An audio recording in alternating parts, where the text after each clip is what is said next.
Free socks. Squirrel. Hey, y'all.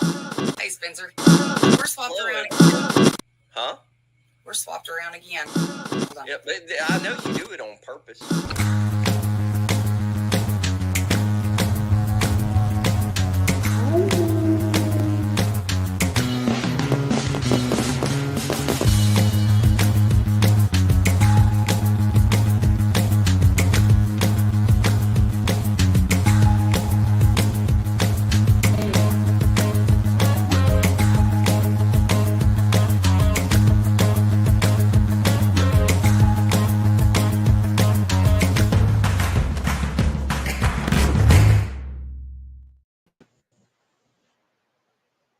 Well, hello, everybody. Well, hey, y'all. I'm just glad to be here. What was that? I can't That- spell. Ooh. My phone was vibrating, I think. Oh, well, to the 50 people that are currently watching and in chat, thank you very much. Sorry it took us so long. I've had a bunch of complications. I apologize, guys. But anyway, we're back now. What were you holding up your finger? Gary said we've got 2 links. I'm not sure Yeah. where it's showing up. I can try to remove that if I knew. I've already but tried. I've already tried. StreamYard, whenever I was making the link, as soon as I hit click to make the link, it kind of froze up and then it asked me to log back in and go through my Google account and everything. And I don't know if I made a second link. I don't know if StreamYard messed up. I don't know. But this is the link. I've already tried deleting it. And you have to understand that whenever in order to broadcast the show, we go through StreamYard, which creates a link with YouTube. And like while it's that in between, while you're doing the show, it's all going through StreamYard. So YouTube just does whatever StreamYard tells it to do. And I don't really have a way of going in there and deleting it. Now, after the show is over, I can delete it. But yeah, I see that. It won't let me go in either. I swapped and went into the Woodwalker account and it won't. But okay, well, whatever. Well, hey, y'all. what Good y'all to been finally up see you, to? Spencer. I about forgot how handsome you was there for a while. Right. Look at him.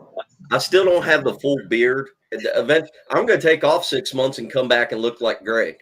Yeah, that's not good. Going out, brother. Oh, look. Hey, what y'all don't know is, look, this has got some Misty Haynes beard tonic in it. That's why it's the secret. Right. It's all about tinctures. Yeah. But, hey, let me tell you, I don't think I've even told you, but look, was it August? August, the McMinnville, the Tennessee Wildman Conference.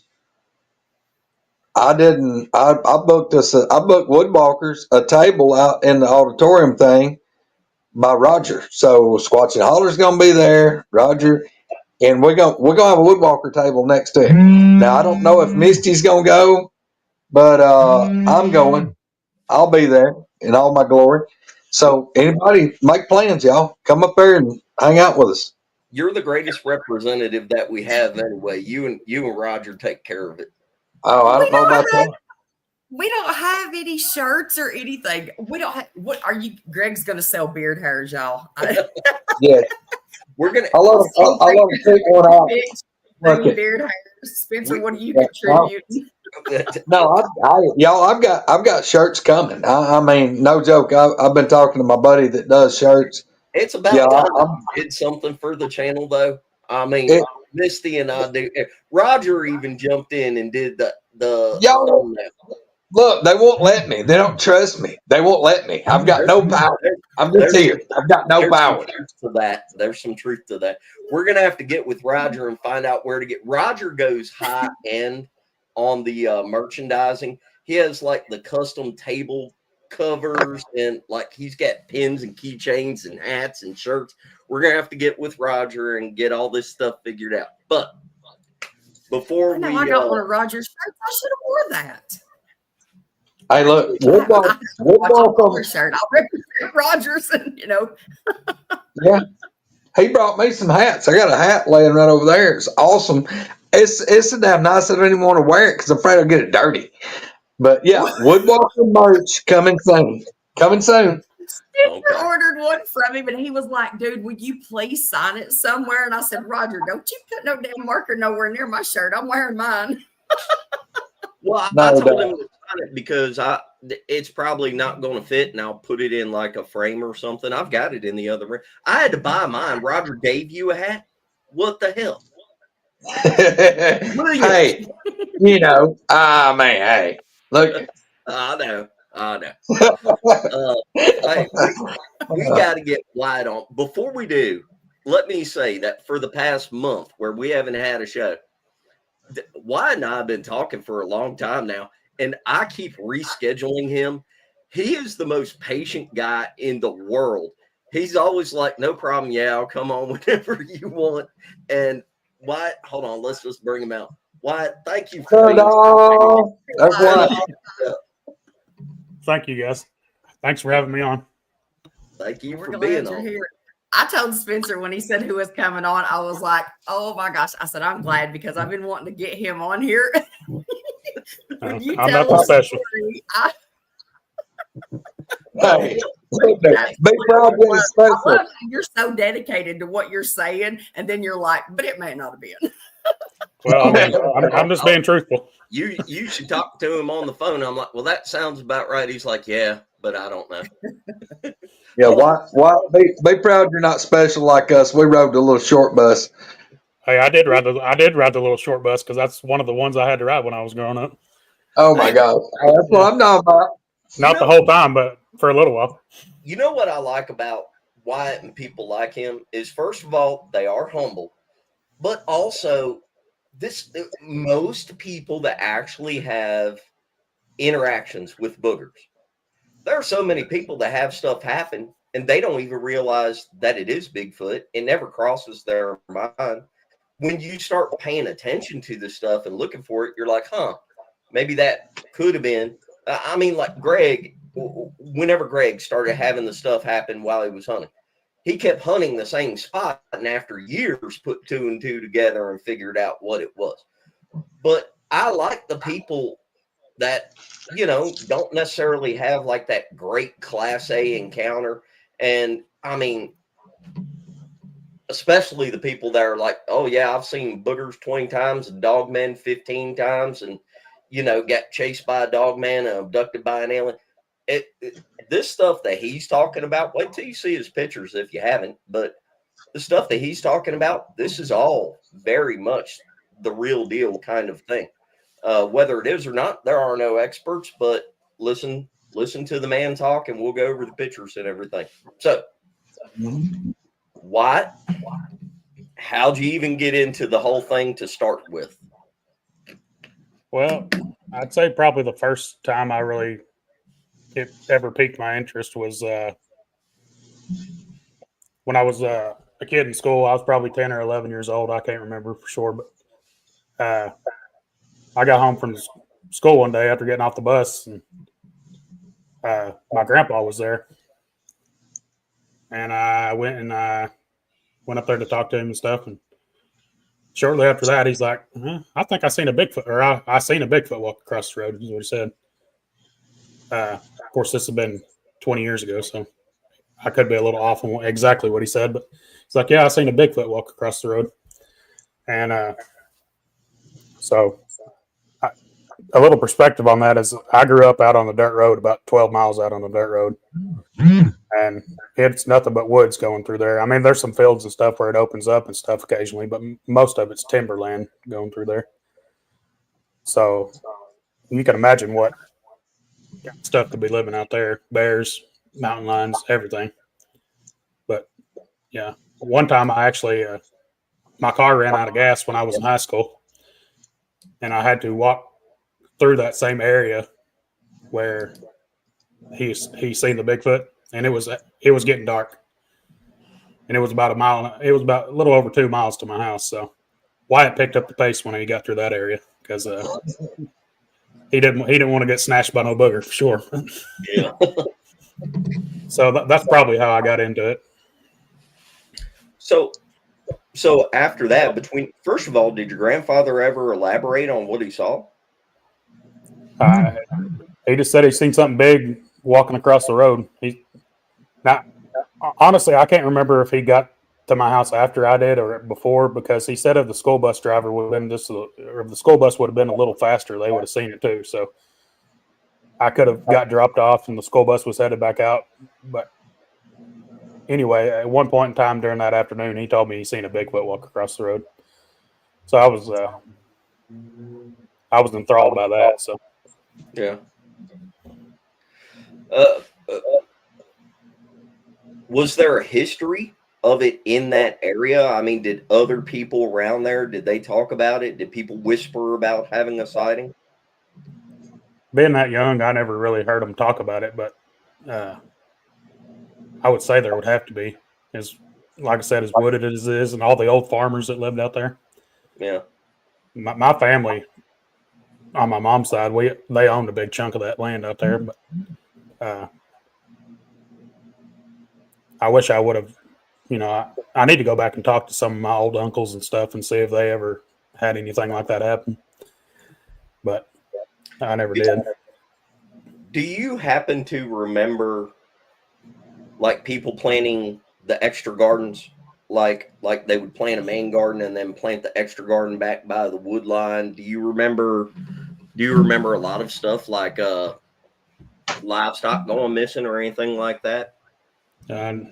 Not in particular, because I'm like I said, I wasn't paying attention to that kind of stuff back then, and I don't remember anybody ever planting an extra garden out there. But that's not to say they weren't. Yeah, I just didn't know about it. So how did you move on to where you've been for the past couple of years, where you actually go out kind of looking for these things? Yeah, I've started buying a little more equipment now. I'm afraid the more equipment I buy, the less activity I'm going to have. So it's kind of been the case. It's kind of been the case so far. There might be some truth to that. Yeah. Mm-hmm. Well, how I got into it, my first experience, it happened out in the Ozark National Forest. It's at an area called Boxley, Arkansas. It's about 12 miles from there. Hi, Lisa. But anyway, we go to what we call deer camp every year. And,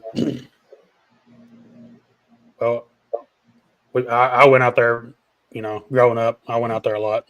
And this was 2021 when this happened. So I was 30 something now, but this has been a few years ago. Anyway, I get out there. Am I echoing? I don't know, but whoever's got that phone going, you need to stop that. No, you're not echoing. Oh, That may have been my phone. no, it was mine. Troy Allen's blowing me up sending messages. I got to turn the vibration off. Of course. Troy, tell Troy Allen if he has something to say, he can come on here. But Well, he was texting that a tornado barely missed his house, and he sent pictures of a bunch of con trees blowed down his yard. Oh man, hope he's okay.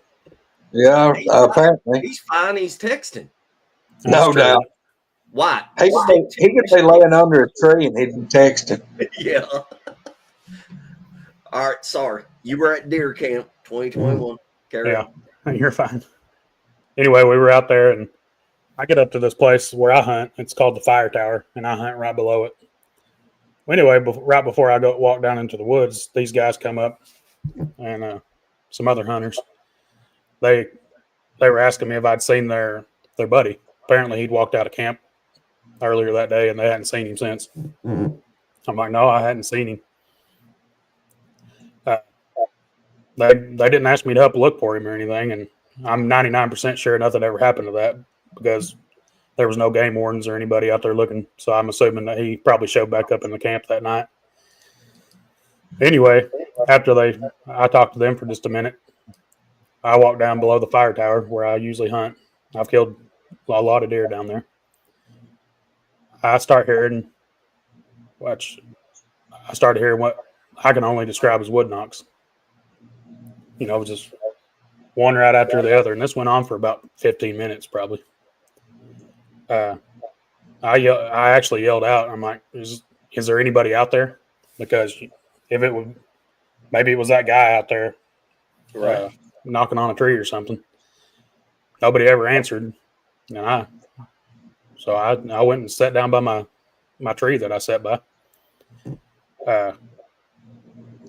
Anyway, it stopped after a little while.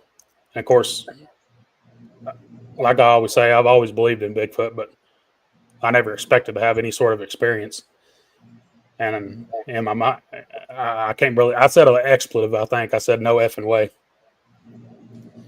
So anyway, my buddy, he comes up kind of out of the same direction that I was hearing this from a while later. And he sits down beside me and we start hunting together, and I start telling him what happened.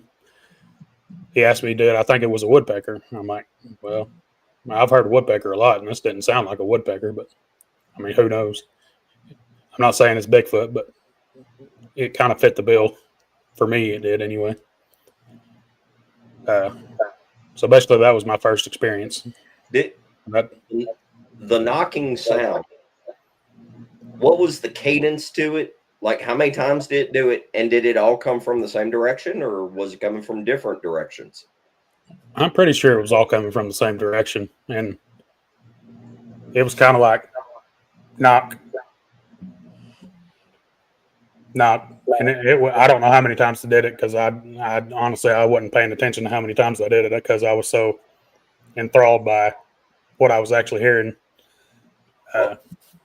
This is something that I've told you on the phone whenever you and I have spoken. People that hunt, or people that are used to being in the woods, I should say, you're used to the sound, like what you were saying about the woodpecker. You know what a woodpecker sounds like. Right. Whenever you hear a knock in real life and it's that pow, I mean, it sounds like somebody going to town with a baseball bat.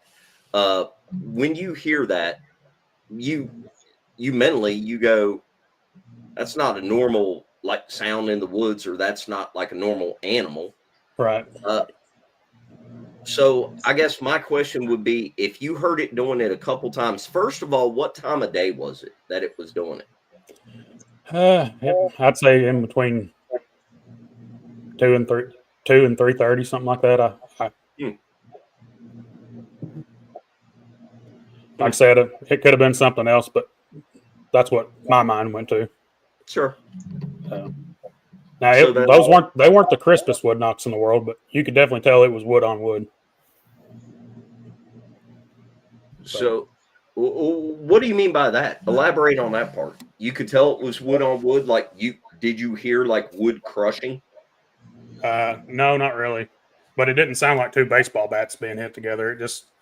It was duller than that. It wasn't quite as crisp as some of the wood knocks I've heard. No. Wyatt, how far away do you think it may have been from you? Buddy, I'm not sure, Greg. It was a distance away, but I don't know how far. Okay. It wasn't real far, but it wasn't real close either. How long did it happen after you walked into that spot? Like I said, it went on for about 15 minutes probably. No. When did it start after you got to that tree? After you got down there, how long until it started? I didn't even get set down to my tree before it started. There we go. All right. Yeah.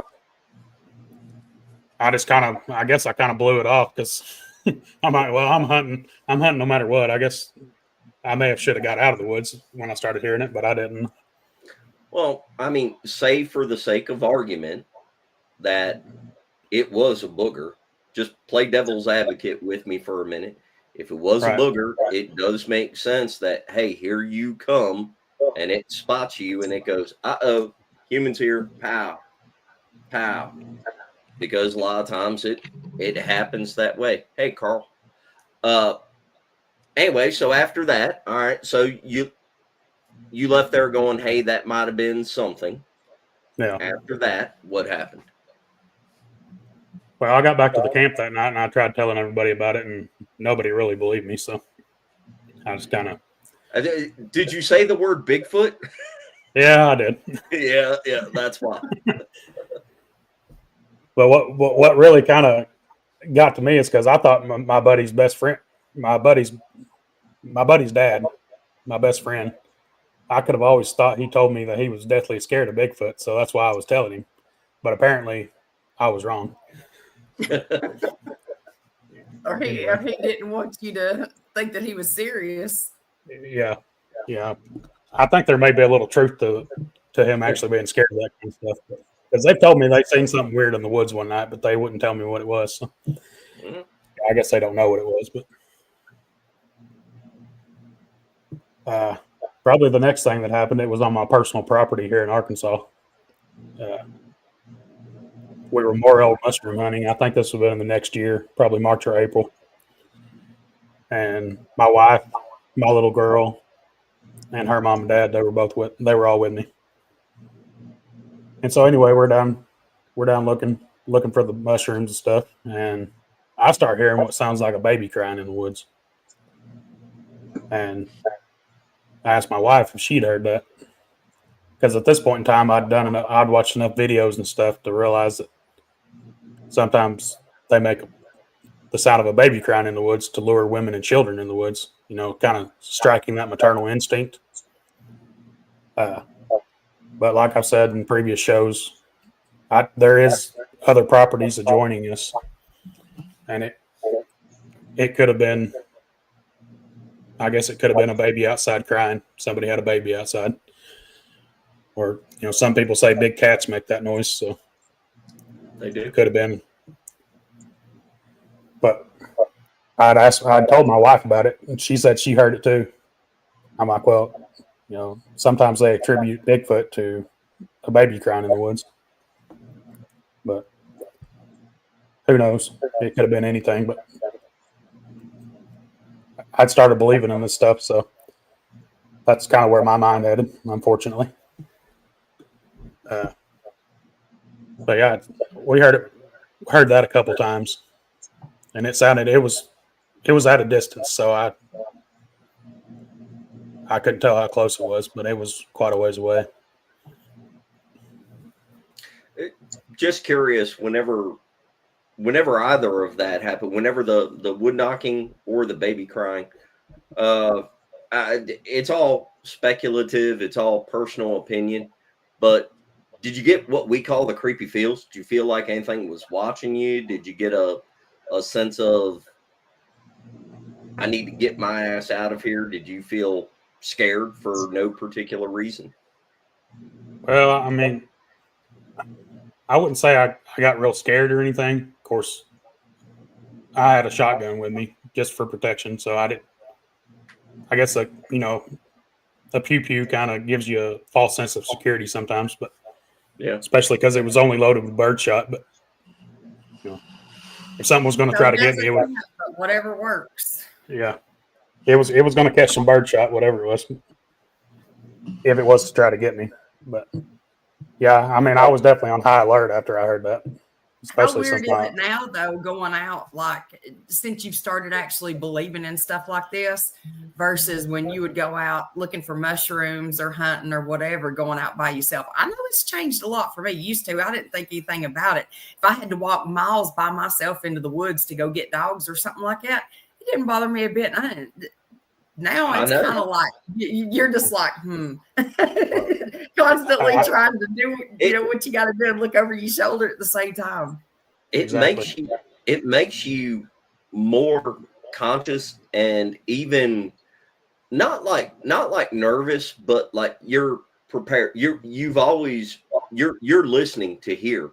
If you hear any of the sounds that all of us know are like boogers, or like you'll be walking through the woods. I mean, I go mushroom hunting, and you'll be walking through the woods and you'll look over and be like, is that a tree bud?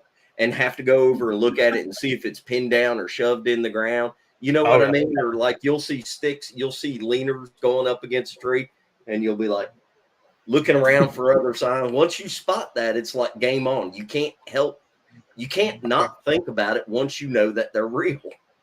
Yeah. I'm gonna be honest. Like I said, I believed in Bigfoot for a long, long time. But ever since I started having experiences, you know, I've got Bigfoot on the brain. I hate to say that, but it's like, I guess you could call it almost like an obsession. But it's made me, I don't go in the woods without a firearm anymore at all. I don't go in the woods before daylight, and I don't stay until dark. Just because of all the stories I've heard. I mean, they may not be violent at all, but I think they probably can be when they want to be from the stories I've heard. So I don't want to take a chance. The main thing, Wyatt, what I'm hearing, what you're saying, is it's okay to have Bigfoot on the brain, because once you know and you see these things and you have those experiences, I don't care who you are, that's what you're going to think about anytime you're anywhere. It doesn't matter if you're on the edge of town and there's a scope of woods or a lake, you're looking across the lake, you're looking for that figure. The main thing is what you're doing is you're trying to dispel when you see something that you think is probably a Bigfoot, or something that a Bigfoot is marked or made or whatever. That's what you got to do. You got to try to disprove it. As long as you fall back on every time, okay, you see this bow, and like Spencer was talking about, you see it, that's okay to see it and go, that may be something I need to investigate. Well, you go investigate it and you go, well, no, this storm and this is probably storm damage. But Right. when you see the other side of it, is that you see this X and you go to looking and you're thinking, well, maybe these trees just fell. Maybe it was wind. Maybe the tree was rotted. But you go to looking and these two big trees that are leaning up, there's no stump. The trees didn't fall. They've been brought there. Well, that's where you go into a different mode of, okay, this isn't really explainable by just happenstance. And that, I think that's where a lot of people blur the line, is they do get it on the brain, and then everything is Bigfoot.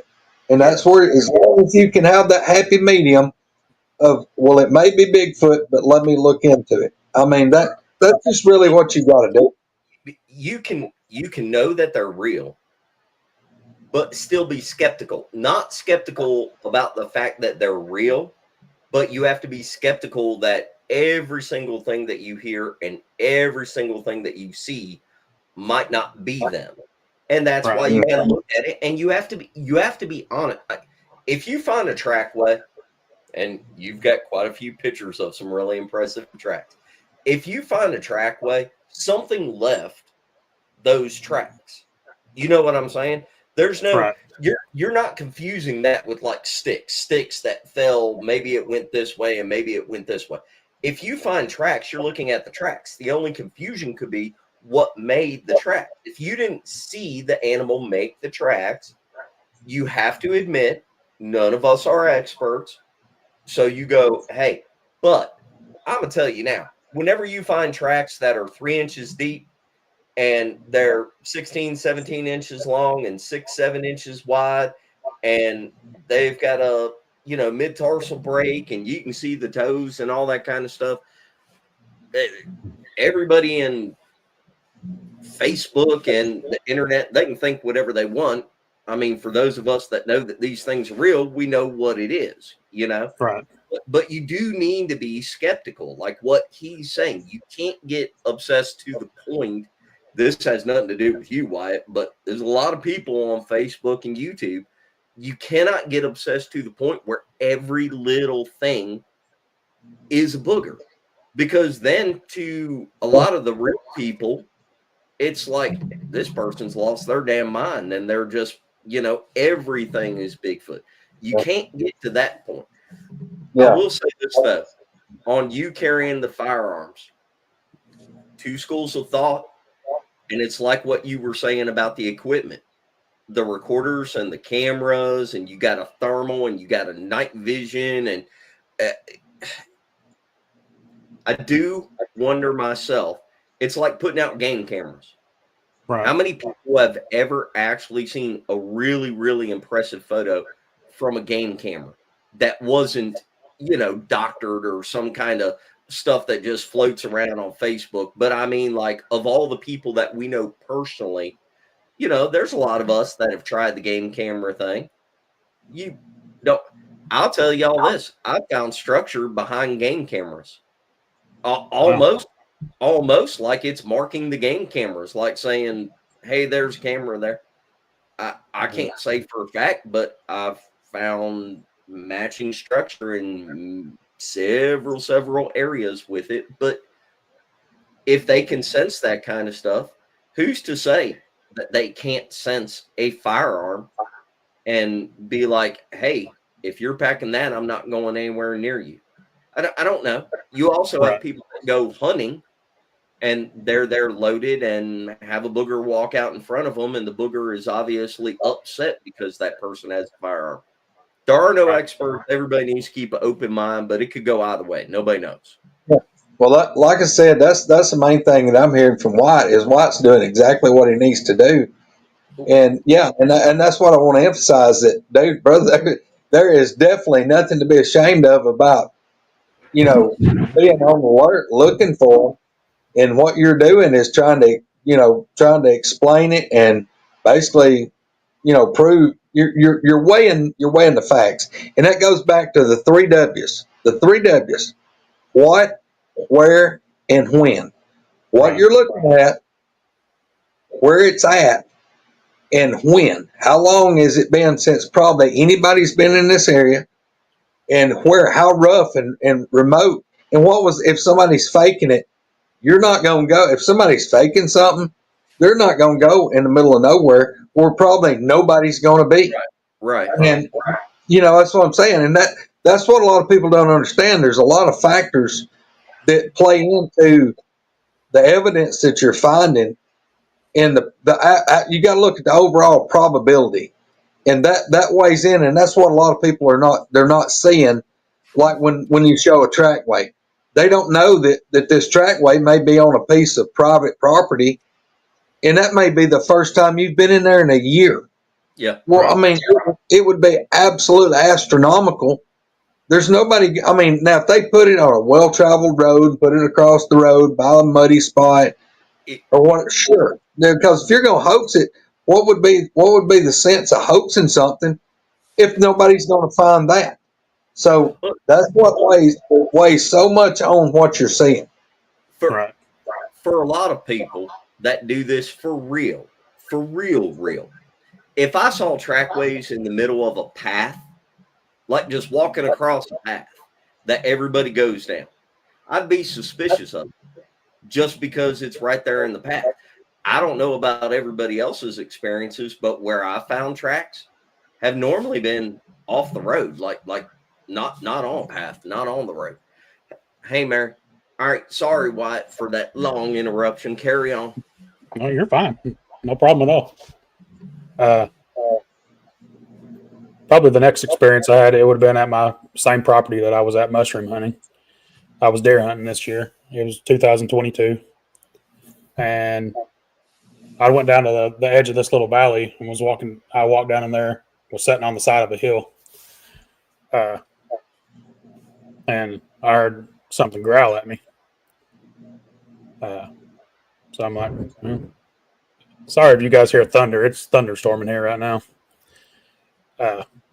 All good. Anyway, I'm sitting there and something growls at me. Now, it wasn't real loud. It was like, so I'm like, okay, well, it kind of sounded like it meant business. So I'm like, all right, well, I'm just going to get up and walk away. I'll go to the other side of the property. So I make my way right back around. And this wasn't like right away after I heard the first growl. It took me a while to walk back around there and walk back into the woods. But I get over there and something growls at me again, the same way, on the complete opposite side of the property. So I'm thinking there's either two of something or something's following me. So I walk down a little ways farther, and out of the corner of my eyes, I see something drop out of a tree. And it wasn't very big, but kind of in my mind, I had that starting in my mind. Well, I know they can spider crawl. Would have dropped out of a tree and was real low to the ground. I'm pretty sure it was just a squirrel, but it was on my mind. So anyway, I start backing out. I backed out of the woods with my 7 mag facing towards the woods. Now I didn't leave right away, but I wasn't near as far down in the woods as I was, and I wasn't that far anyway. But I was kind of sitting, kind of towards the edge of the field and the tree line there. That's right, Roger. But yeah, whatever. There was something there, and it growled at me 2 different times.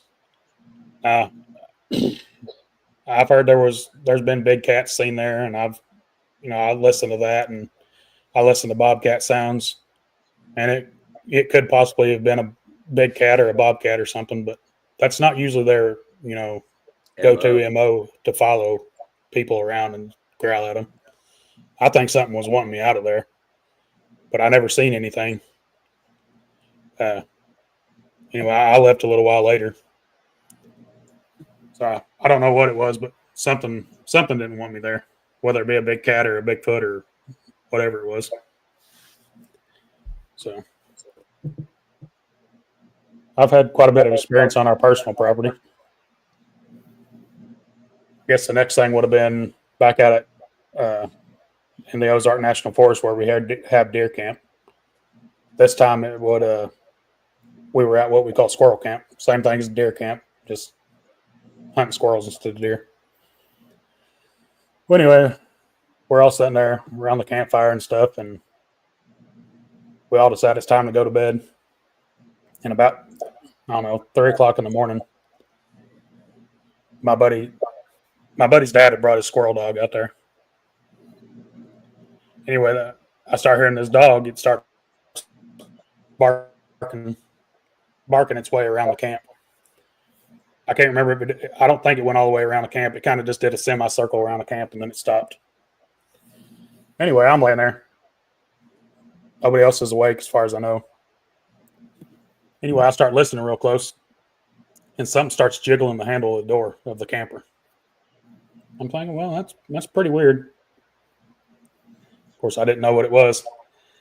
Yeah, that was sitting on the table next to the door. Wyatt would have had to get up and get real close to that door. So Wyatt just laid there just to see what was going to happen. I would have got up and got it if I had to, but yeah, it just did it for just a little bit, and then it was gone. So it had to have been something with hands that was twisting the doorknob. Now, I've not said this on a lot of other podcasts, but there was another camper there with a guy sleeping in it. I guess possibly it could have been him getting up, but why would he just get up to jiggle the door handle? That makes no sense. Yeah, that's a good way to get shot. Yeah. It is I had my around 10 millimeter. It was laying right there by the door. So I don't know what that was, but it made the dog eventually, it went quiet. The dog was fine afterwards, but the dog stopped barking, and then just a little bit after that, the door handle started jiggling. And unless that dog had hands, it took something with hands to get up and jiggle that door handle. But there was nothing else, no shaking of the camper or knocking on the side of it or anything. No, it's almost like it either walked up real slow and quiet, or it like crawled up there and kind of reached its hand up there and started, jiggling the handle. If it wanted in there, it was going to get in there because there wasn't a lock on that door. It could have just opened the door and walked right in. Well, it would have had a little trouble getting in there. It probably would have had to break something to get in, but yeah. Please tell me you eventually put a lock on that door. It wasn't my camper, so it's probably still not got one on there. All it is, it was one of those old school style campers, and what they did is they gutted it and put a bunch of bunk beds in there where a bunch of people at camp could get in there and sleep. Yeah. But, that was kind of creepy. That was probably one of the more creepy things. But to this day, I don't know. And I didn't tell nobody out at camp that time because they didn't believe me the first time, so I just kept my mouth shut.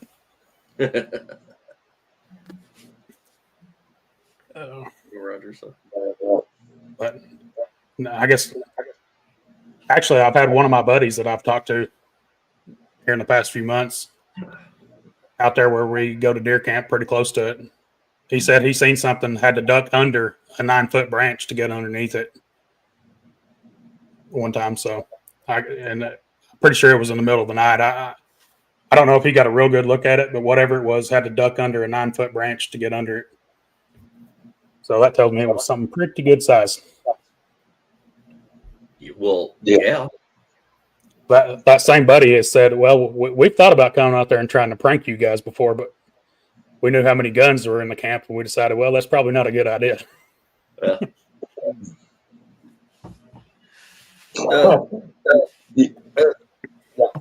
I'm not the guy to be pranking, I promise. I'm not that Me neither. Ain't that the truth? My weighted blanket consists of a Smith & Wesson 686 combat revolver. Exactly. Mine's not that big, but it's a 10 millimeter. It's big enough to put a hole in something. Yeah. Oh, yes. Oh, man. I guess after that, it was probably stuff started happening on the lake when me and my buddy Richard. Guess this would have been probably the door handle happened in probably September of 2023. And I got to talk with my buddy at work, and his name's Richard. You guys have heard me talk about him before, probably. But we got to talking, and he's like, "Well, you need to come out on the lake with me." He's had stuff happen out there. He actually had something throw a rock in the boat and hit him in the shin, and it made his shin bleed. He's like, "Bubba, you hit me in the leg with your weight." He's like, "Dad, I'm over here." Yeah, and he bent down and picked up the rock, is what he said, and so something threw a rock in the boat. Anyway, I'm like, "Well, I'm game. Let's go." But I didn't want to go before I got me a good pistol, and I didn't have one until I finally got it. And I decided, well, yeah, I'll start going with you now. So I think it was September of 2023. It was our first time we went out there. This is on Table Rock. It's this lake. It's kind of on the Arkansas-Missouri border. Where we go in, it's on the Arkansas side, and then we wind around and we get to the Missouri side eventually. This happened on the Missouri side. We're there listening for stuff, kind of fishing a little bit. He fishes more than anything, and well, he listens for Bigfoot too, but I kind of fished a little bit, but I'm not a very good fisherman, so I do the Bigfoot and stuff. Well, anyway, we're shining our light, and is my microphone echoing? Because I have a bad echo. A little bit, but it's fine. Here, hold on. It did just then. Hold on. I can try to use echo cancellation is on. Turn you down just a little bit. I don't know. That's all we can do on our end. Say something. Hello. Can you guys still hear me? Yeah, that's better. Yep. Sounds good. I can unhook my microphone here in a minute if I have to and use the computer mic. No, you're fine. It's fine. Hey, you got a couple questions right quick, though. Hold on. I accidentally clicked it again. There you go. I haven't talked to a whole lot of people, Roger, but the people I have talked to, I can kind of judge who I think will believe and not believe. But I've got a guy at work that I talked to, not Richard. It's a different guy. Yes, Buster. I've smelled him one time. We were in this place called Three Fields, and we were walking through. We were deer hunting. We walked through, and this area smelled like chicken crap the first time. And then when we walked back by, it smelled like wet dog. And I was talking to DA. He's like, well, you could have been pretty close to one and just not realized it. So that's the one time I've smelled them. May have not been a Bigfoot. Maybe there was a wet dog walking through there. rolled in chicken shit. But excuse my French. But the odds of that are pretty slim. But I guess Bigfoot's even slimmer. But anyway, that's the one time I smelled one. Anyway, we're on the lake there, and we start shining our light over on the bank. And there's this round circle. It's a white circle. And we're shining the light on it, and it just disappears. And like 5 minutes or less later, we hear a wood knock. Now this one sounded crisp. It sounded like two baseball bats being hit together, two Louisville Sluggers. And then Richard could hear something walking on the bank. That was pretty much the only thing that happened on our first trip. Now the next time it would have been October of 2023. We're out there. We're in a different cove this time. But we're coming out of the cove, and this would have been on my right-hand side. And I catch something out of the corner of my eye. And I'm like, Richard, hold up a minute. I think there's something over here. So we get the light on and start shining the spotlight on it over there. And there's what looks like a teepee structure. And I was talking to DA. There's a real good chance this was a man-made structure. But there was some weird stuff that kind of went on at this structure. Like I don't remember seeing this, but Richard, he said there was a stick in the very back of this structure that was perfectly balanced on another stick. And, I'd kind of heard in the past that, they would leave sticks balanced on other sticks and people would find them like that. So there was that. There was a pretty good impression in the ground in front of that structure. It wasn't defined at all, but it looked like something heavy had stepped in front of the structure. There was a whole bunch of little freshwater clams or whatever they are, little bitty shells, like something had been eaten. Yeah. Of course, raccoons could eat that because they've got the hands to open them up. Yeah, but how many? And was it stacked up a certain way? No, they were just kind of scattered all over the place. But there was of course, the branch bounced in the back. And the one thing that kind of made me scratch my head a little bit is our spotlight, when we were leaving, it just went completely dead. And we get away from there, we get to another area of the lake, and the spotlight comes right back on. Mm-hmm. So, and I've heard that they can kind of mess with your electronics and stuff. I've seen that firsthand. What you're talking about right there, where the batteries go dead, and then half an hour later they're working perfectly fine. Yeah. Who knows? Do you have the pictures of that structure, Spencer? I do.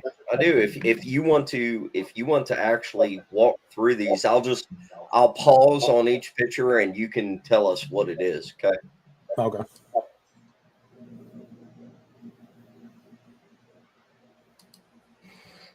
Okay. That's actually a track that my dad found here in town, next to a dumpster. Next to a dumpster? Next to a dumpster outside of here in town, here in Harrison. Just the one?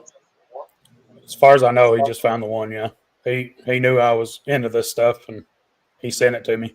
I should have went and investigated, but I didn't even go down there and look at it. But, yeah, that's outside the dumpster behind the building that he works in.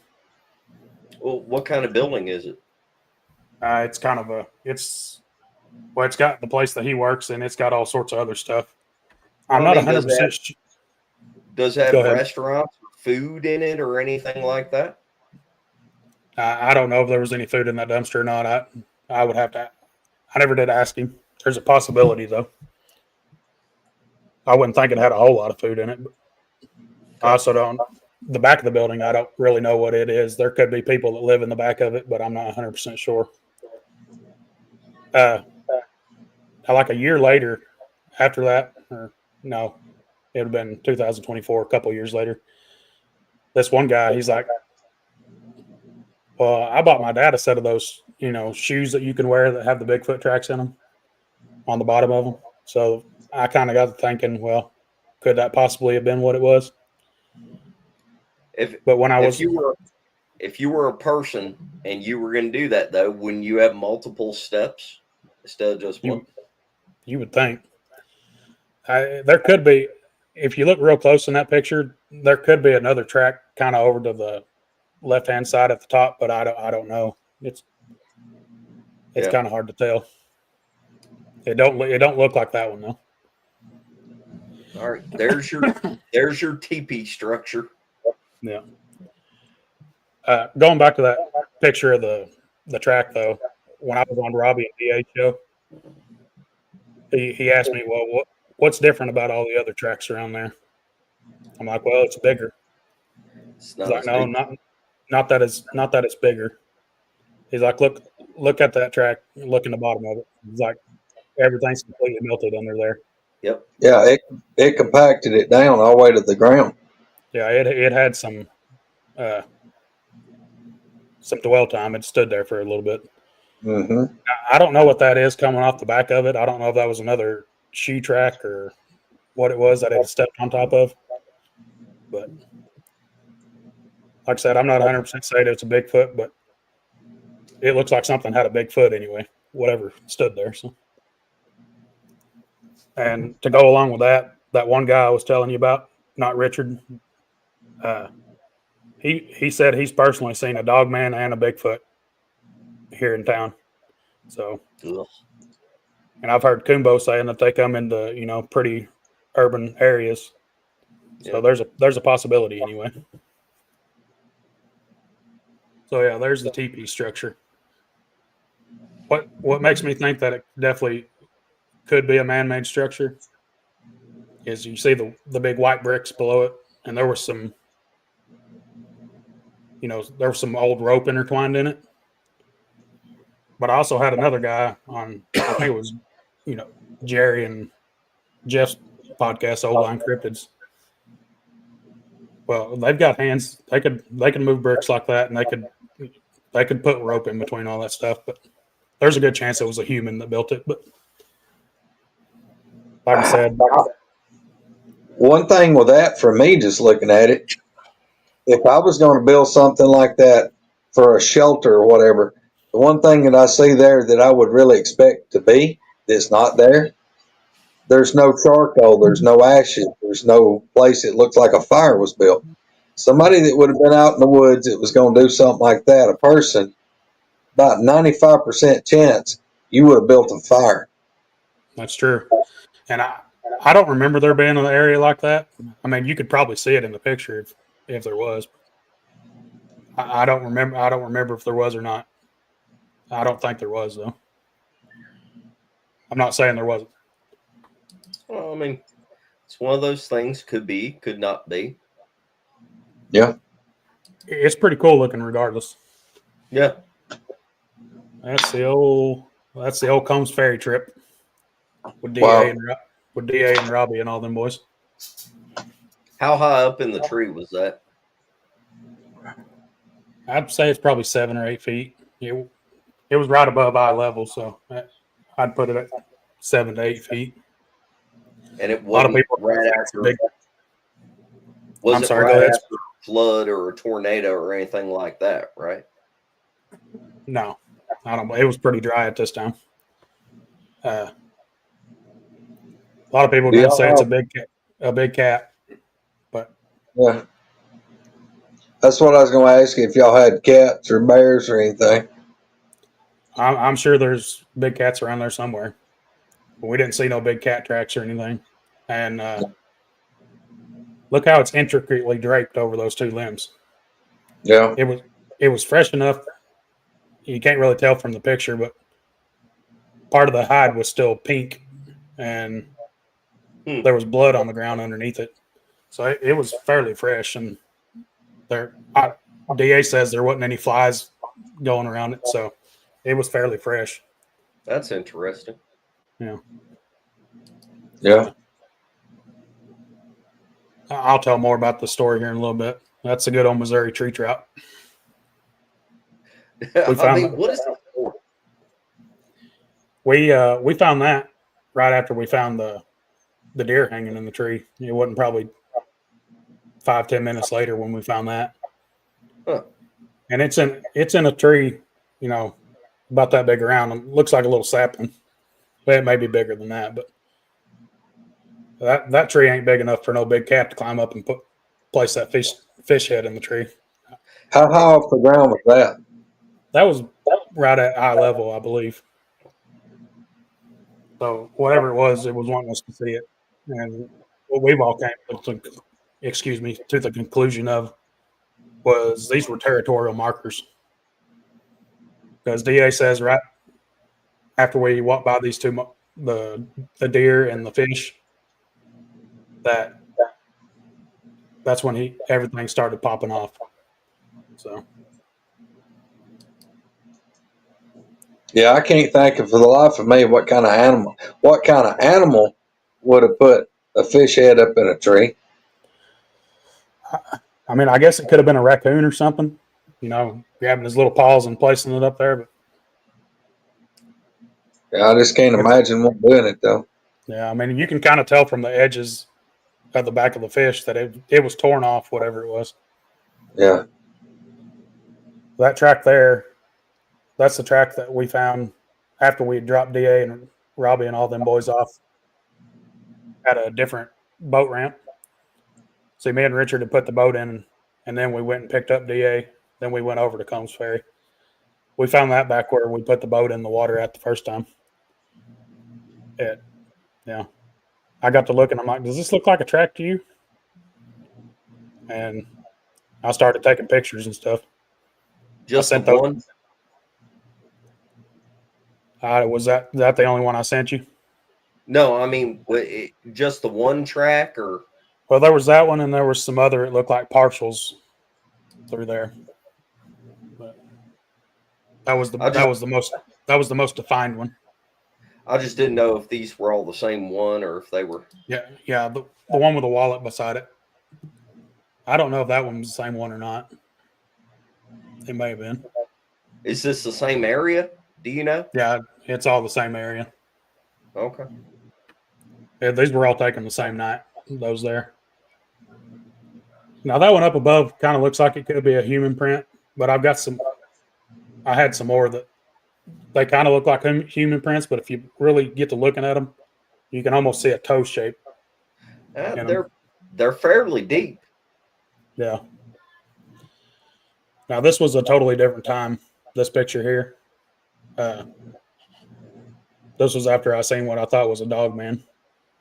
When we got back to the boat ramp. This is the same boat ramp where those other pictures were just taken. But this one's more narrow and skinny. And when I was on DA and Robbie's show, Robbie thought, well, I would put that more akin to a dogman track than a Bigfoot track. But like we were talking earlier, Spencer, I guess it could possibly be a young one. Well, all I'm saying is most of the dogman tracks that I've seen from legitimate people that I think are telling the truth, you'll normally see, I don't know if you've ever heard Kumbo talk about like digitigrade and plantigrade feet, Yes. but okay, so basically the premise is most booger tracks, at least this is how I think about it. I'm not saying that this is 100% fact, y'all, but most booger tracks, if they're just walking, they leave a human type track. Sometimes the heel is deeper. Sometimes the heel is not as deep. I guess it depends on if they're going uphill, downhill, whatever the subterrain is. But so for most booger tracks, you're going to see the wide front part and then the heel. Now, a lot of juvenile tracks that we suspect are juvenile tracks, the heel is very narrow up until the tracks get beyond like 12, 13 inches. At somewhere around 12, 13 inches, whatever age that is for a booger, you know, the heel starts to widen up. So beyond 12, 13 inches, as you start seeing 15, 16-inch tracks, the heel is wide and almost squarish at the end of it for most of them. But this could This could be anybody's guess. On a dog man, what I have seen does look like a very large dog pad in the front and a dot back behind. Now, I don't know if that's the hawk hitting the ground. I don't know if it's got a heel that maybe it can put flat sometimes and not others. But the ones that I've seen from really, really, really legitimate sources that had other information to back this up, it looked like a canine track, except for bigger and longer, but it wasn't a track going back to a heel. It wasn't the whole thing was pressed in the ground. It was like the dog track part was separate than the heel part, is how it looked to me. But anyway, these are good tracks. You can tell that they're deep. Yeah, they were pretty good, pretty deep, pretty long. I don't know. One of those pictures I'd taken, I had my little Glock 29 10 millimeter magazine beside it. Right there. And these pictures were taken up. Something else, I'll say this too. I don't know. I've heard people speculate that the more curved tracks are females. Okay. And there are people that are way smarter than me that have reasons to believe that the more curved tracks are female. But I will say a lot of the smaller tracks with the skinny heels, you do see a more curved track. I mean, that looks pretty much like this. Now, see, in this case, it looks like the heel is slightly deeper than the front of the foot. But again, I mean, is it going uphill? Is it going downhill? Was it raining and digging its heels in so it didn't slide? I don't know. How big is that track right there? Wyatt? That magazine is probably 3.5 inches long. Of course, because I use the subcompact version or the compact version of the 10 millimeter. Okay. Now, what like where you're at right there? Is that like just out in the woods, or is that the edge of a creek bank? What kind of give us some background on kind of what it not? We don't want the GPS coordinates, but just kind of lay down kind of what terrain you're in. Well, that's actually at a boat ramp on the lake. It's at a public boat ramp. And we found the bigger tracks. We found those one night, and we found these at a different night. So I don't know. You know, there's kind of a patch of woods off to the right hand side there. Yeah. Yeah. It's not real thick, but there's some woods out there. Well, I don't know if they're sitting there at the boat ramp watching us get into the lake, or who knows? Maybe this is a really big human. But going back to what you said earlier, where you thought you might have had a possible dogman sighting. Here, let's run through these, and then we want to hear about that. Okay, see, again, look how deep that is. Yeah. You can kind of tell the toe over here on the right-hand side, the big toe. Mm-hmm. It's got kind of a curve to it. Something I'd like to point out just to get on people's cases on Facebook and everything. Notice how the grass is mashed down. It's not just a bare dirt spot in the middle of grass. Oh, my gosh. Oh, it's a booger track. Anyway, yes, exactly. Look how mashed down that is right there. Look how deep that is. Yeah. It's depressed the soil, and all of the grass and everything is flat. Y'all, that's what a booger track looks like, not just a rub spot in the grass where it's just mud. Yeah, Bigfoot, the bottom of a Bigfoot's foot doesn't vaporize everything under the dirt. Yeah. Yeah. Every time I see one, it's like what you're talking about. It'll be like, it looks like you took and it's, like cut looks like you cut the sod out and pulled it. It's like, no, that's not how that works. How big was that track? What? Now, I put a tape measure on it in two different areas. One, it looked like it was about 12 inches, but I put it at a different angle, and it was closer to 16.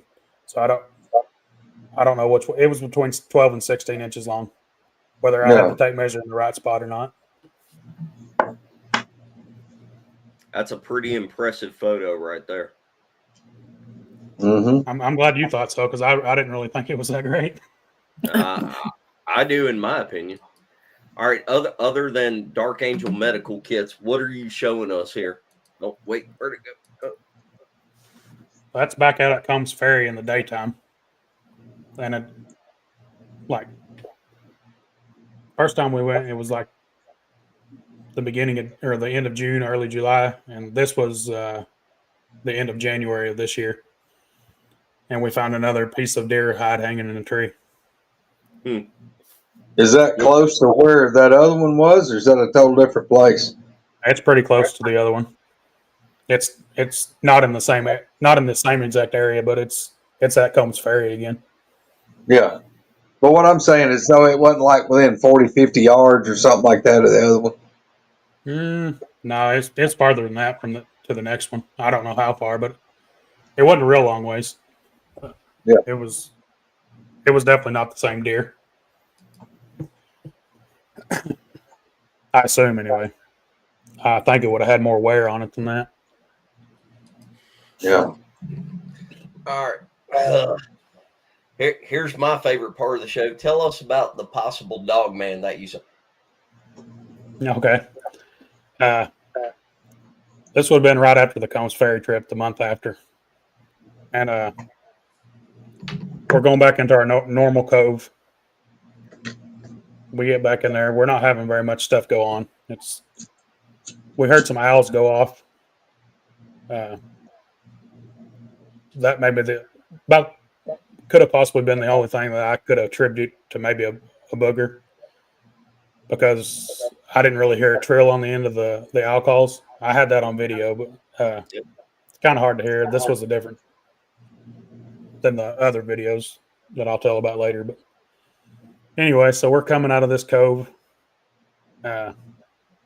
We decided to go back up into the cove where we found the structure.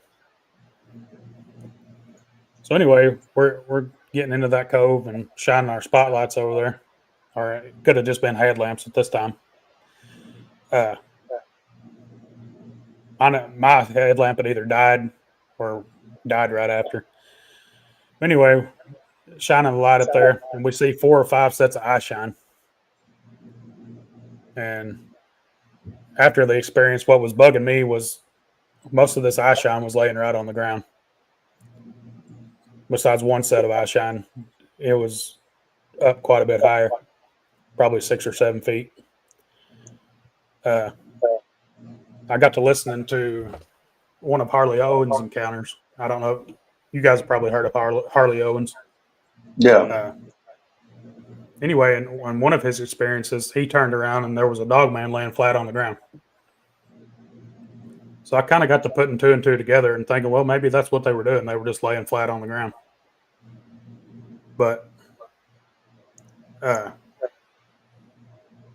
what really got to me was Richard was shining his light around, and he said this one particular set of eyes, it kept darting in and out behind a tree. Mm-hmm. And when he finally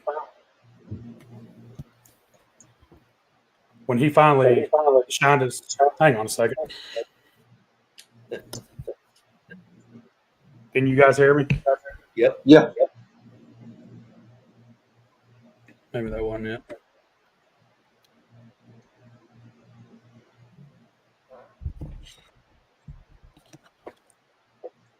Anyway, when his light finally shined the right direction, the perfect angle, I was able to see the silhouette of something, and it had a snout like a dog. And when I looked into the eyes of this thing, which, like I've always said, it's probably not a good idea, but I did, I felt an evil presence when I looked into these eyes. And I was like, I told Richard, that's no Bigfoot. So anyway, this all probably went on for 10 or 15 minutes, seeing the eye shine and all this. Yeah, I'm not 100% sure, but I'm decently sure that what I saw that night was a dog man. I didn't get the full visual, but the silhouette had a snout coming off of it, and the eyes were evil. So that's where I kind of put two and two together. How close were you to that? Excuse me. We were on the boat. Y'all keep talking. It was probably 30 or 40 yards. That's not a long way. It's not a real long way, and it could have been farther than that.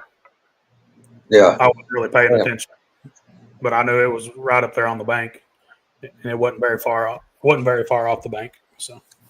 Yeah. So your buddy that you was talking about, so he's had several encounters while he's been fishing. Then several things he couldn't explain. Yeah. Yeah, he actually has a video where he caught the last part of a big howl. Or, I don't know if I'd call it the T-Rex howl, but he said it was really loud. He said there was another guy out there. He was a fishing guide. And that fishing guide said, "What the hell was that?" And Richard's like, "I don't know." Fishing guy said, "Well, I'm getting out of here." So Yeah. That scared him that bad. And him and his sons, they've heard stuff walking on the bank of the water. Sounded like it was on two legs. He actually he had one guy out there from work, and something kept whistling up in the woods. So Richard would whistle back to it. Whatever whistle Richard did, it would do the same whistle. And that guy, when he got back to work the next night, or whenever we worked again the next time, he's like, "Wyatt, were you up there in the woods whistling at us in the middle of the night, like 1 or 2 o'clock in the morning?" I'm like, "No, I wasn't up there." Wow. Well, Wyatt, I know Spencer touched on it a while ago about feeling. Do you ever get creepy feels like the impending gloom and doom, and like you're 5,000 people staring at you? I mean, you ever experience any of that while you're in the woods? Maybe a little bit. Like sometimes when we're on the boat out there, I felt, I'm always praying, like, don't let anything follow us home and keep us safe and all that kind of stuff. Because when I first started going out on the boat with him, I got pretty scared. I'm not like deathly afraid or anything like that, but I always had that sense of fear about me. I guess the more I've done it, I guess the less I get scared now. That's probably not a good thing. Probably always good to have that healthy dose of fear in there. Well, going back to like the thing about people looking for boogers and being armed. You could argue both sides of the coin. Should you be armed? Should you not? Me personally, I'm of the camp that it's not a constantly being scared thing. It's these things. I think you should treat them kind of like a bear. I mean, you see people that are standing right there fishing with grizzlies all around them, and nothing ever happens. But at the same time, you see people get ate by grizzlies. And I just don't think of these things as being particularly friendly and trustworthy. They're not Harry and the Hendersons. And that's your personal decision. I think you're crazy if you're going in a booger area and you're just like, "Oh, I'm not going to take a gun," because they will take that as an insult and they will see the light inside of me and they will be peaceful and they're there to protect me. I think you've lost your mind if you think like that. I agree. I mean, I know there's people that's had encounters that were nothing but good, but I'm not one of those people. I'm not that dude. I didn't have the all great, wonderful encounters.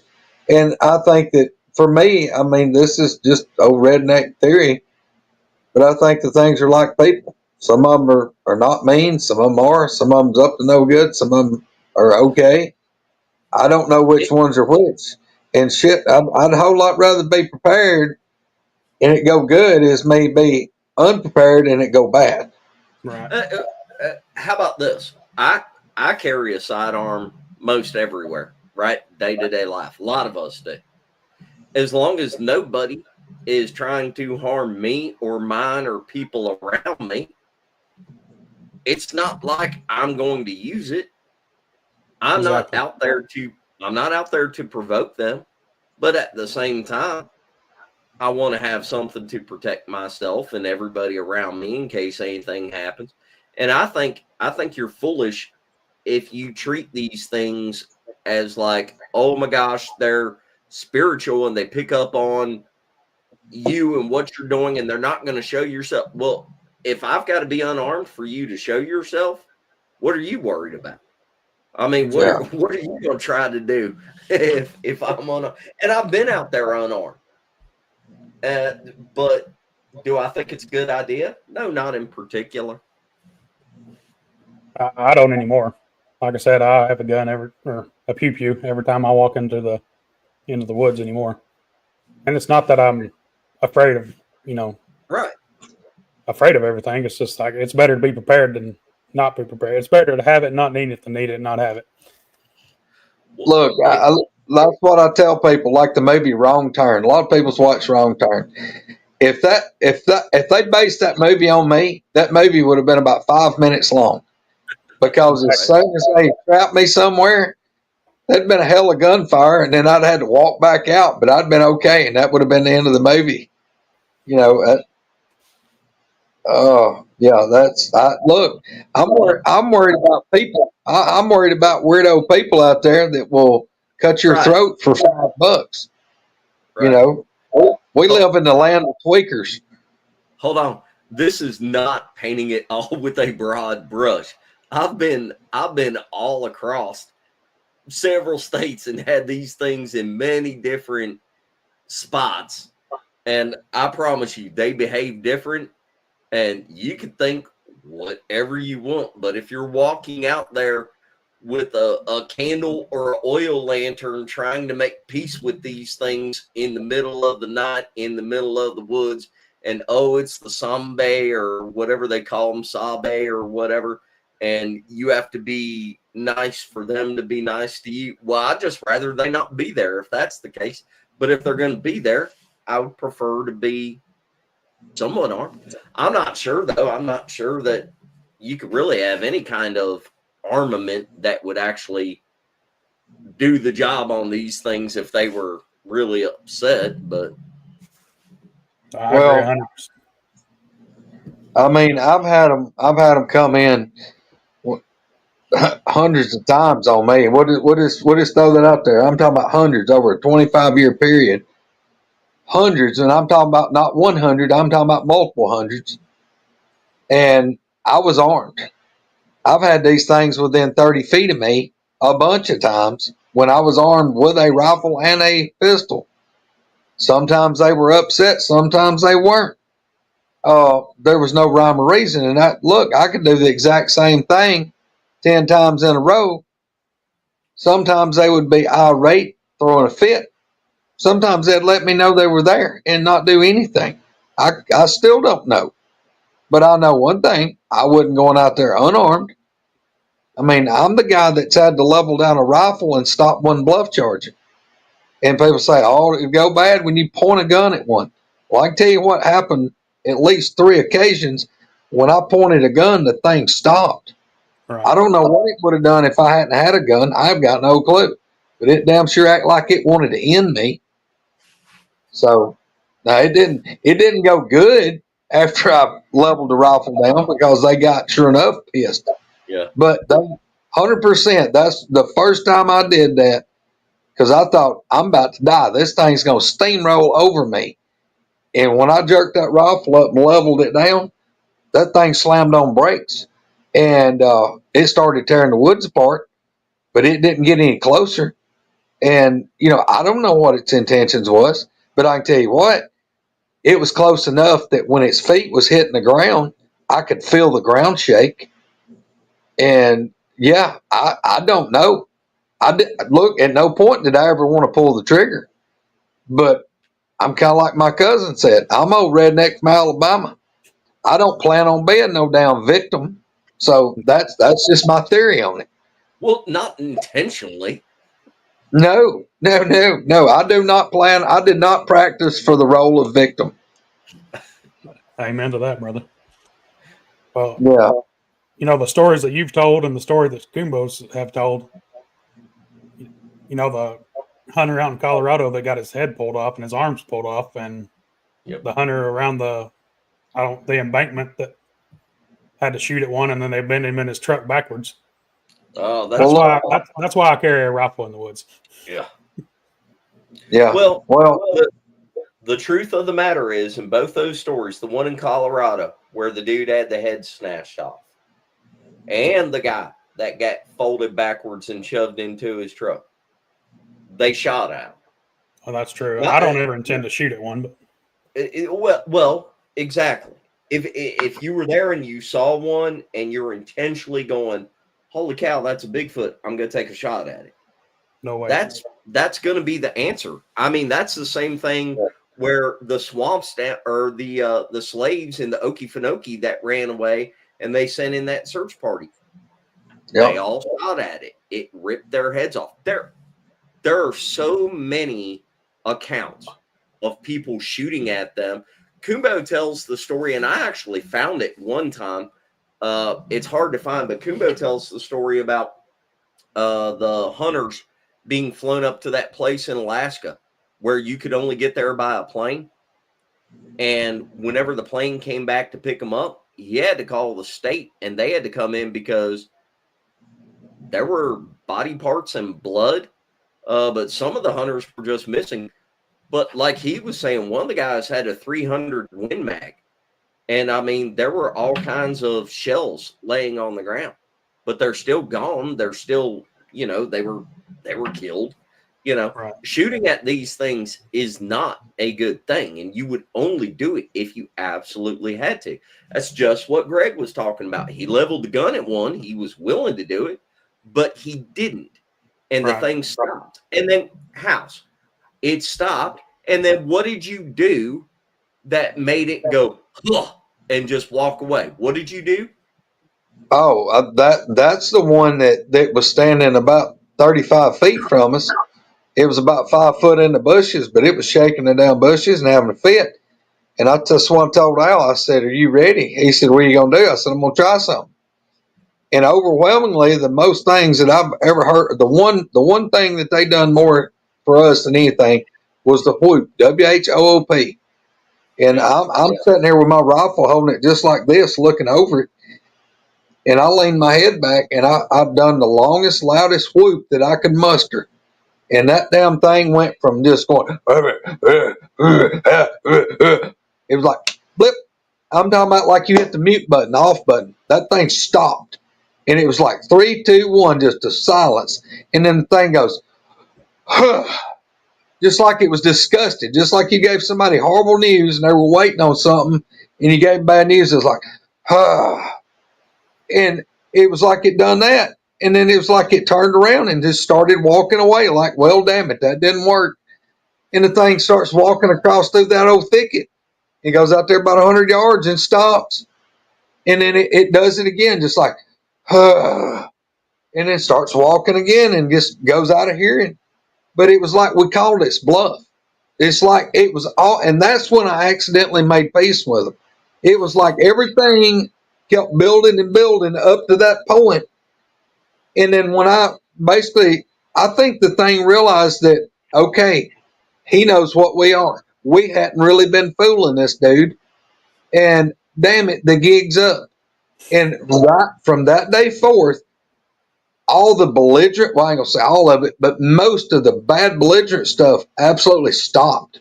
They'd still come in, let me know they were there. They'd come around the field, they'd huff, they'd grunt. Sometimes they'd do crazy stuff. But as far as them actually chasing me back out of the woods like they had before, that quit. That stopped. And it was weird how all of it happened. Yeah, you pissed in his Cheerios, Greg. I mean, that's what it was like. We just had a meet and greet in Alabama at Hollins, right? Now, supposedly, a hunter was killed right there. I mean, Yeah. all of this stuff. You know, I cannot tell you how many times I've been to LBO, and I've been to the exact spot where the original beast of LBO, where the family in the RV was killed. Right. I've been over there to the area where the bow hunter was. We had a meet and greet there. Did anybody die? No. There were people that were armed. Hey, get this. At the meet and greets, both at Hollins and at LBL, I would like to attribute it to us being just super, super savvy on this kind of shit, and we know exactly what we're doing. But it's not that.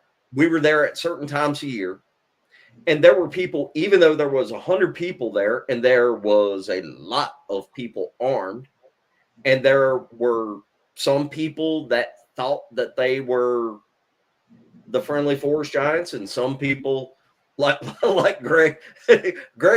Greg House probably had 5 or 6 loaded AKs in his little wagon thing. But anyway, only 2. But we had a bunch of people there. We had a good time. There were several people that said that they had experiences. Does that mean that they don't come in? If you have guns, does that mean that they're all friendly? Nobody knows. I'm simply saying you should be prepared. I think the main thing that you take away from this, if you look at all of House's encounters, if you look at all the stuff that Kumbo talks about, Kumbo and Troy Allen have had a lot of interactions with these things, way more than what I have. You know, they're still here to tell about it. Right. Now, most of the time they were armed and they were cautious. They were aware. They didn't do something stupid like take a shot at one of these things. And I think that's the big difference. Mary's right there. Yes, Mary. She's had a lot of interactions with these things. She ain't ever taken a shot at one. Right. She's probably been armed most of the time because she's cautious.